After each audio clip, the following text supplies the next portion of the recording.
Gracias por acompañarnos en este su programa Acceso Directo, un programa para divulgar el trabajo de nuestros investigadores y académicos. Y el día de hoy hay un tema que hay que analizar mucho, desde muchos campos, desde muchas, ahora sí, desde muchas ópticas. Y el día de hoy tengo la oportunidad de volver a entrevistar a la doctora Laura Hernández Ruiz. Ella es catedrática del Sepsis de la UNAM aquí en Yucatán. No digo todo su currículum, si no nos llevamos programa y medio. Y este libro se llama Atlas Geográfico y Estadístico para el análisis del suicidio en la península de Yucatán. El suicidio es uno de los problemas que aqueja a la población en los 3 estados de la República. Doctora, empiécenos a recordar qué es el suicidio. ¿A qué le llama usted suicidio? Sí, bueno, antes de iniciar a comentarte eso, yo quisiera agradecerte, Freddy, como siempre, el espacio que nos estás abriendo y al público que está del otro lado de la pantalla en acceso directo. Y antes de empezar con todo esto, quiero hacer hincapié, algo que seguramente ya viste en el Atlas, que la información se tomó de los medios de información impresa, que son una fuente noticiosa oportuna. ¿Cuál es la diferencia? Bueno, los investigadores académicos, estudiantes, por ejemplo, se referirían al Instituto Nacional de Estadística y Geografía, el INEGI, para consultar las estadísticas en los tabulados interactivos de defunciones, de suicidios, muertes violentas, etcétera. Entonces, eso era muy, muy importante. Bueno, ahora sí con tu pregunta, ¿qué es el suicidio? De acuerdo con lo que nos decía Durkheim, porque siempre tenemos que referirnos a la persona que inició con estos estudios, es una muerte que resulta directa o indirectamente de un acto positivo o negativo realizado por la víctima misma. Y muy importante, sabiendo que producirá ese resultado. O sea, cuando lo hace, si sabe que va a morir. De otro modo, sería como una muerte imprudencial o por accidente o algo así.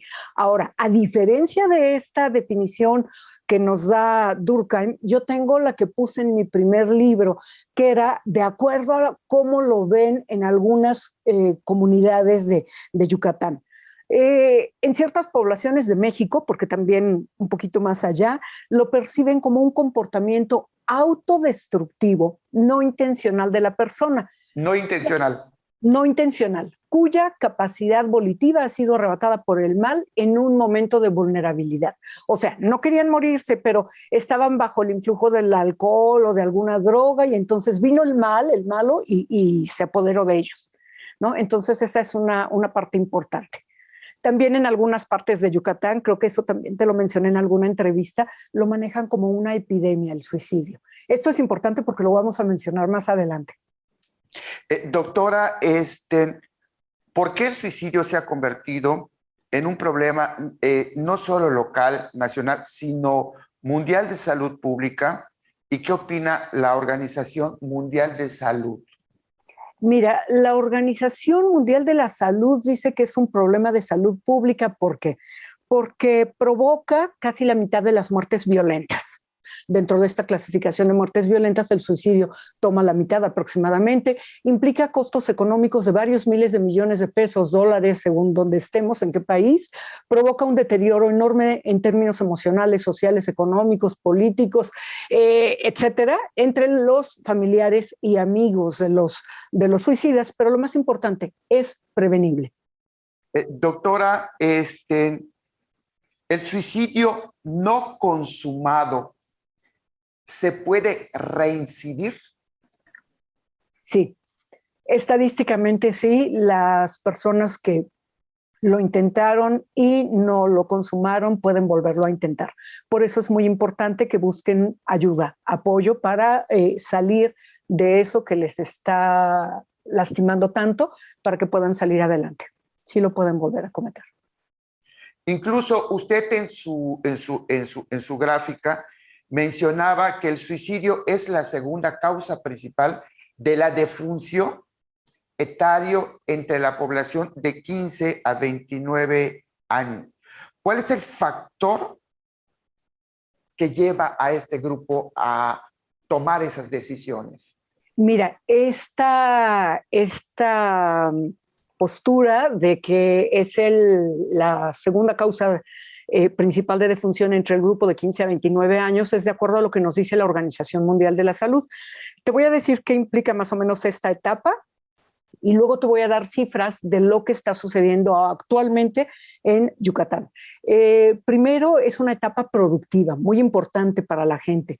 Es la edad en que se espera una independencia económica y también el logro de objetivos personales, o sea, una autorrealización familiar, de trabajo, vivienda, cuestión económica, social, etcétera, ¿no? Entonces, todo esto se conjunta en esa etapa. Ahora, sin embargo, te muestro esta gráfica donde ves un comparativo del 2010 al 2020 en Yucatán nada más y vemos que la edad en la que se están suicidando mayormente, donde hay un mayor índice de suicidios, es de 25 a 29 años de edad, seguido por el de 20 a 24 y un poquito más bajo de 30 a 34 años. O sea, sigue siendo más o menos esta etapa, pero ya no es de 15 a los 29, es como de 25 a 29, luego de 20 a 24 y en tercer lugar de 30 a 34, principalmente. Ahora, esto es sin ninguna diferenciación de sexo. Entonces, sobresalen, como te decía, de 15 a 29, que presenta un incremento comparándolo de 2010 a 2020, presenta un incremento de 61%, de 35 a 39 un 66%, de 40 a 44 un 50%, y bueno, si revisamos las otras, bueno, nos vamos a preocupar, nos vamos a espantar mucho si vemos de 65 a 69 años, que tienes ahí en la tabla, aumenta en un 80%. Claro, las cifras serán menores. Por ejemplo, si vemos de 75 a 79, teníamos nada más 2 casos y al final tenemos 5. ¿Qué quiere decir? Que en comparación aumentó en un 50%, 150%, perdón, pero porque teníamos 2 casos y de repente ya en 2020 tenemos 5. Entonces se está incrementando en determinadas edades. Doctora, nos vamos a un corte comercial y regresamos.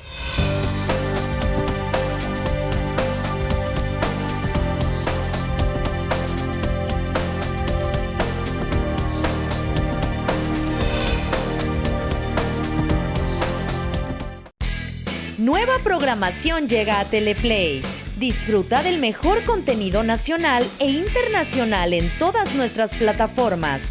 Encuéntranos en Facebook y YouTube como Teleplay Sureste y descarga nuestra app para dispositivos Apple, Android y en Roku. Teleplay, viejos amigos en una nueva señal.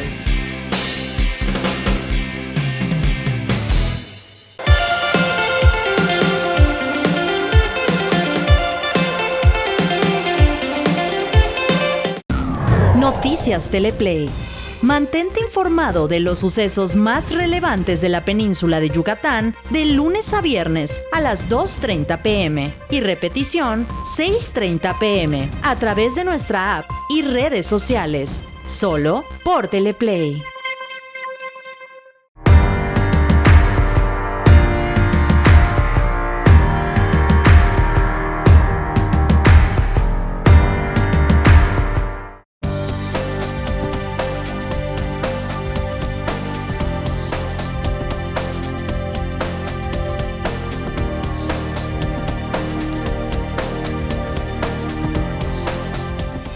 Gracias por acompañarnos en este su programa Acceso Directo y tengo la oportunidad de conversar con la doctora Laura Hernández Ruiz, autora del Atlas Geográfico y Estadístico para el análisis del suicidio en la península de Yucatán, México. Doctora, nos estaba usted hablando sobre el grupo de edades, ¿verdad? Donde es más frecuente el suicidio de 25 a 29 años, pero también tiene usted otros datos. Claro, sí, yo te mencionaba que en primer lugar en Yucatán la edad en la que, el rango de edad en la que se presenta un incremento mayor de suicidio es de 25 a 29 años, después de 35 a 39, etcétera. Sin embargo, esto es sin diferenciación, sin distinción de sexos. Si hablamos por sexos, esto te lo digo porque estoy trabajando en ello ahora mismo, entonces resulta de particular interés investigar qué está sucediendo en la población varonil, principalmente de 35 a 39 años de edad, cuyo incremento fue de 71%, de 55 a 59, donde ascendió hasta un 200%. Claro, tenemos cifras pequeñitas, pero estoy sacando porcentajes en un comparativo de 2010 a 2020. Y de 75 a 79, donde subió en un 300%. Ahora, recordarás de otras entrevistas donde yo te decía que las mujeres lo intentaban más, sin embargo, lo consumaban más los hombres. ¿Por qué? Porque usaban métodos más contundentes. Bueno, ahora la sorpresa es que está incrementando el número de mujeres que se suicidan, que lo están consumando. Entonces, de 25 a 29 años de mujeres se ha elevado en un 350%, y en los grupos de edad de 40 a 44, de 50 a 54 y de 65 a 69 aumentó hasta en un 400%. Ahora, esto porque, bueno, ya es separado entre hombres y mujeres, como puedes ver en esta nueva tabla que te estoy presentando. Entonces, yo hago el comparativo entre 2010 y 2020. Ahora, algo muy importante que puedes ver en esta tabla que te acabo de poner es que si comparamos, ahí tenemos al principio los Estados Unidos de México y tenemos hombres, porcentaje, mujeres, porcentaje, ¿no? Entonces, datos así muy generales. En 2010 los suicidios de varones fueron de 82% y de mujeres el 17%. De 2020 los suicidios de varones fueron de 75% y de mujeres 24%. Sin embargo, déjame señalarte algo muy importante que puedes ver ahí rápidamente en la tabla. Durante los 11 años, o sea, de 2010 a 2020, el comportamiento de los porcentajes de los y las suicidas de los Estados Unidos mexicanos, o sea, de todo el país, presenta un incremento sostenido. El crecimiento poblacional fue de 12%. Sin embargo, el crecimiento de suicidios a nivel nacional incrementó en un 57%. ¿Te fijas la diferencia? 12% de crecimiento poblacional contra un 57% de aumento de suicidios en el 2020. De alguna manera, yo estaba esperando números parecidos por el libro que te comenté que había investigado sobre Latinoamérica. Sin embargo, ahorita sí, la gran sorpresa en Yucatán. En Yucatán el crecimiento poblacional en estos mismos 11 años fue de 18% contra un crecimiento de suicidios del 17%. O sea, fue menor que el crecimiento poblacional, a pesar de que era 2020, a pesar de que fue el terrible año cuando inició la pandemia, el confinamiento y toda esta serie de problemas que nos trajo la pandemia, ¿no? Entonces, curiosamente, lo resalto porque a mí me llamó mucho la atención, debo señalar de alguna manera grata porque siento que en Yucatán se está haciendo algo. O sea, si el crecimiento poblacional en todo el país es del 12% y en suicidios es el 57%, pero a nivel de Yucatán fue 18% el crecimiento poblacional y 17% el de suicidios, quiere decir que algo se está haciendo. Ahora, no con esto quiero decir, ya la libramos, estamos muy bien. No, esto quiere decir sigamos trabajando porque estamos viendo que sí se puede. Entonces, los suicidas aumentó en Yucatán nada más el porcentaje de 9 a 15%. Sin embargo, dentro del número, las cifras de las suicidas en Yucatán aumentó del 5 al 62%. Esto es, vemos como que sí está incrementando el número de suicidas, ¿no?, en Yucatán. Tenemos que ver qué está sucediendo entre la población, ¿no? Ahora, en este caso, principalmente entre las mujeres. Digo, sin descuidar a los hombres, pero ver qué está sucediendo para que haya este cambio. Los conflictos en el hogar, doctora. Usted precisaba de los conflictos en el hogar, aunque es multifactorial las causas del suicidio. ¿Qué tanto los conflictos en el hogar siguen influyendo? Bueno, son muchísimos. Quisiera decirte ahorita más bien como a nivel general cómo influye la extrema violencia y la desorganización social para ir de lo macro y después venir a lo micro. Entonces, los cambios intrarregionales en el sureste, desde los 70 a los 80, que fue cuando inició esto, ¿no? El descubrimiento de los más importantes yacimientos de petróleo en el sureste, ¿no? Y el gas natural en el país y tierras y costas del trópico mexicano. Entonces, wow, este fue un boom importantísimo para Campeche. Y bueno, Quintana Roo, Yucatán, el constante impulso de la actividad turística, ¿no? ¿Quién les manda a ser tan guapos, tener cosas tan bonitas, ¿no? Entonces viene todo el turismo que se empieza a abrir así a nivel internacional. Entonces, bueno, esto es como una situación importante a nivel económico, ¿no? Y social. Entonces, estos dos factores importantísimos colocaron a la región en un punto geoestratégico para dinamizar el desarrollo regional y nacional. Pero, ¿qué es lo que sucede más adelante? Bueno, estos cambios no se tradujeron necesariamente en una posibilidad de desarrollo regional sostenido. Hubo una monetarización de las relaciones sociales, desplazamientos de sectores productivos tradicionales, la inflación de bienes y satisfactores urbanos, crecimiento demográfico, porque bueno, mucha gente vino a trabajar al sureste, urbanización rápida y anárquica, ya se deshizo ese orden y todo, ahora ya todo es un crecimiento así como se pueda, ¿verdad? Insuficiente dotación de servicios públicos por este crecimiento tan repentino, incremento de los niveles de subempleo, desempleo y, bueno, una ampliación de desigualdades, ¿no? Todo esto, por un lado, estaban los que ganaban mucho dinero de petróleos o del turismo y, por otro lado, los que se quedaron en esta situación mucho más precaria, ¿no? Entonces, por ahí se afectaron varios factores culturales, sociales y factores económicos. Dentro de los factores culturales, bueno, tenemos la pérdida de identidad, un gran individualismo en la realización personal, consumismo desbordado, ¿no? Comprar, no solamente las cuestiones o sea, comprar, ¿no? Adquirir para que se note que somos poderosos.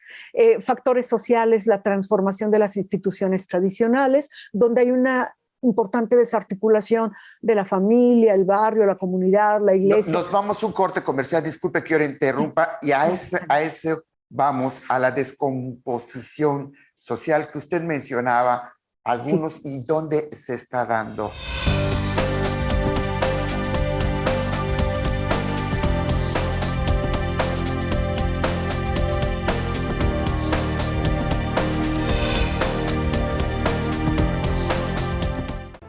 Las noticias más importantes de nuestra entidad con información actualizada y veraz. Solo las encontrarás con Freddy Heredia en Yucatán es Noticia. Por Teleplay. Viejos amigos en una nueva señal.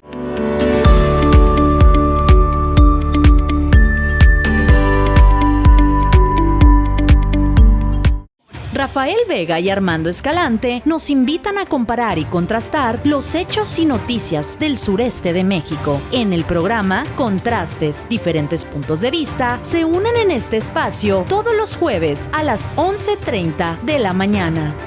Teleplay, viejos amigos en una nueva señal.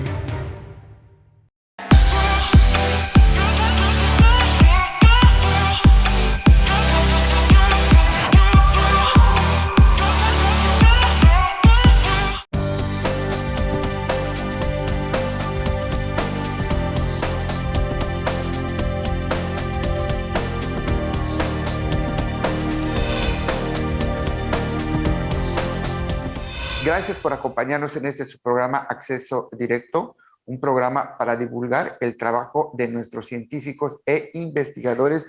Y el día de hoy estamos platicando con la doctora Laura Hernández Ruiz, quien es coordinadora de este libro que es el Atlas Geográfico y Estadístico para el análisis del suicidio en la península de Yucatán. Doctora, usted nos estaba platicando de la extrema violencia y la desorganización social y entre muchas cosas, la migración. Perdón, doctora. Sí, bueno, te estaba diciendo todos los factores culturales, factores sociales y los factores económicos, ¿no? Cómo se han visto afectados a partir de estos grandes problemas, ¿no? Entonces, dentro de los factores culturales mencionaba yo la pérdida de identidad, el individualismo en la realización personal y el consumismo desbordado. Dentro de los factores sociales mencioné la transformación de las instituciones tradicionales, cómo había esta desarticulación, ¿no? De pronto ya a la gente no le interesa tanto ir a la iglesia o tanto reunirse en la comunidad y tener esta suerte de reuniones, ¿no? O en el barrio o en la propia familia, ¿no? Una desintegración familiar. Segregación residencial, estratificación del acceso a los servicios básicos. Ya no todo el mundo tiene acceso a estos servicios, justamente como fue el crecimiento tan rápido y tan desorganizado. No todo el mundo tiene acceso a estos servicios básicos como son agua, luz, el servicio de limpieza, entre otros, ¿no?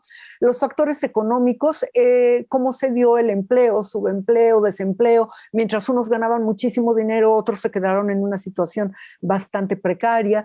Exigencias de mayor competitividad a causa de la apertura comercial, ¿no? Entonces, ¿qué papel juegan en esto los medios de comunicación impresa y el efecto contagio, ¿no? Del cual habíamos hablado ya en alguna ocasión?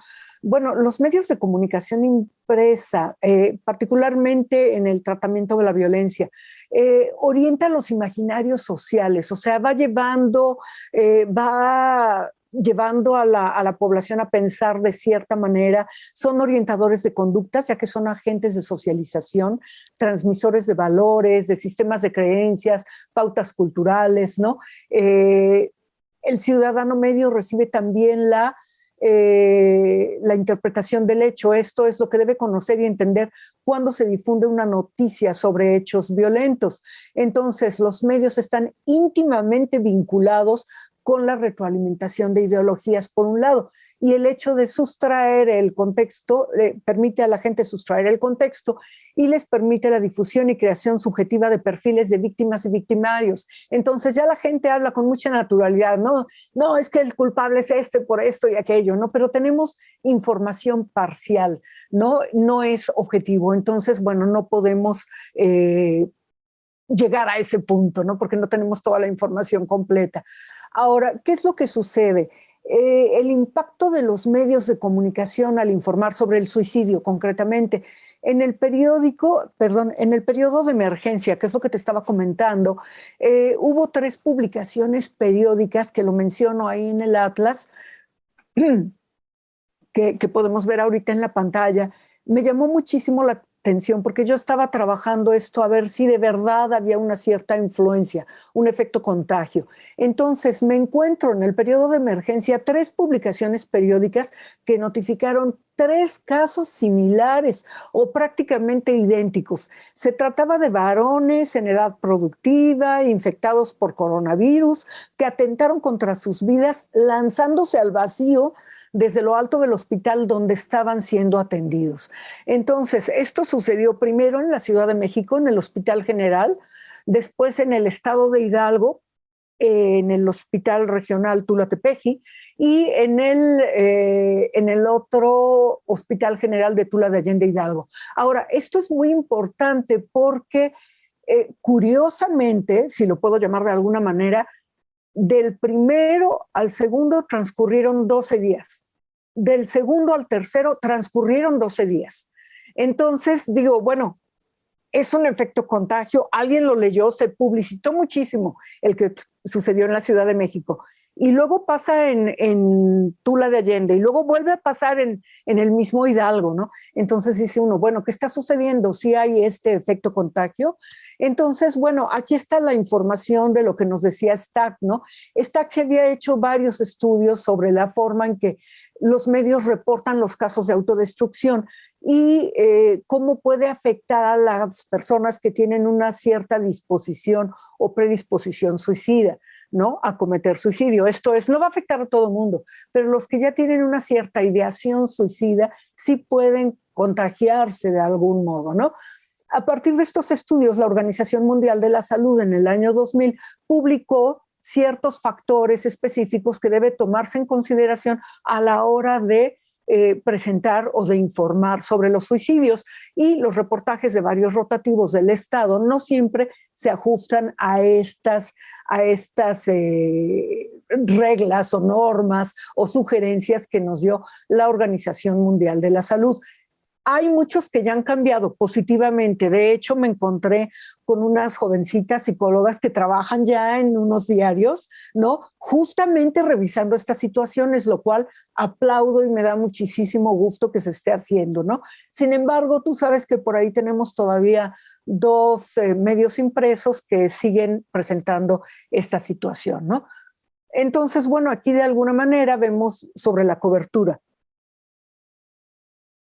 La Organización Mundial de la Salud decía que esta cobertura repetitiva y continua del suicidio tiende a introducir y promover pensamientos suicidas, ¿no? Entonces, también nos dice cómo tenemos que informar, sobre todo cuando se trata de personalidades, ¿no? Celebridades, porque gozan de cierta admiración entre la población. Entonces, tienen que ser mucho más cuidadosos cuando se trata de estas situaciones. Por otro lado, hay ciertos escenarios que son muy identificables, fácilmente identificables, como este puente, ¿no? En otro país, en Inglaterra, entonces hay puentes o acantilados o edificios o espacios públicos que escoge la población. Por ejemplo, en Yucatán podríamos hablar de algunos cenotes, ¿no? Entonces, tratar de evitar esto para no hacerlo como un lugar de atracción para las personas que ya tengan una cierta ideación suicida, ¿no? Entonces, bueno, ¿qué es lo que hay que hacer? Bueno, deberán evitarse las descripciones detalladas del método utilizado, cómo lo obtuvo la víctima, qué fue lo que hizo. También hablábamos en el caso particular, ¿no? del sureste, de glorificar a los suicidas como mártires y objetos de adulación pública, particularmente ¿te acuerdas que hablábamos hace algún tiempo de la diosa Ishtar, ¿no? Que creo que esto ya también lo dejaron un poquitín de lado, ¿no? Y bueno, lo que nos sugiere entonces la Organización Mundial de la Salud es pues que las estadísticas deberán interpretarse cuidadosa y correctamente, o sea, ser muy, muy objetivos. Yo alguna vez mencioné que es difícil seguir la información y tratar de ser objetivos con las cifras que nos presenta el periódico, porque en algunas ocasiones hemos visto que se le da seguimiento a la noticia, entonces podríamos confundirnos y decir, bueno, es que ya es un suicidio más, otro suicidio, y en realidad se trata del mismo que están dando seguimiento a la noticia. Entonces, es mucho más fácil irse a la PGJY de Yucatán, que es quien hace la investigación y hasta que determina que efectivamente se trata de un suicidio, nos dice, ok, una cifra más, un número más, pero hasta que termina la investigación, o definitivamente ir a INEGI, que es quien maneja estas cifras. Las cifras que yo te presenté hace un momento fueron provistas por INEGI. También nos dicen que deberán usarse fuentes auténticas y confiables, como INEGI, la PGJY, en el caso de Yucatán. Los comentarios espontáneos deberán manejarse con mucho cuidado, aunque haya presión de tiempo, ¿no? Ser muy, muy cuidadosos. Las generalizaciones basadas en cifras pequeñas requieren particular atención para evitar, hay una epidemia de suicidios o el lugar con mayor índice de suicidios, ¿no? A lo mejor platicando así de manera muy discreta se nos escapa de repente, pero a la hora de escribir tenemos que ser muy cuidadosos con esos detalles y bueno, se debe oponer resistencia al informar el comportamiento suicida como una respuesta entendible a los cambios de degradación social o cultural. Entonces debemos resistirnos a esa tentación. Doctora, muchas gracias, de verdad, muchas gracias por esta entrevista y les recomiendo para mayor información adquirir el Atlas Geográfico y Estadístico para el análisis del suicidio en la península de Yucatán. Es un libro, un trabajo coordinado por la doctora Laura Hernández Ruiz, quien tan amablemente nos acaba de dar, pues, a grosso modo, muchas de las informaciones que trae el Atlas. Y a ustedes, gracias por acompañarnos.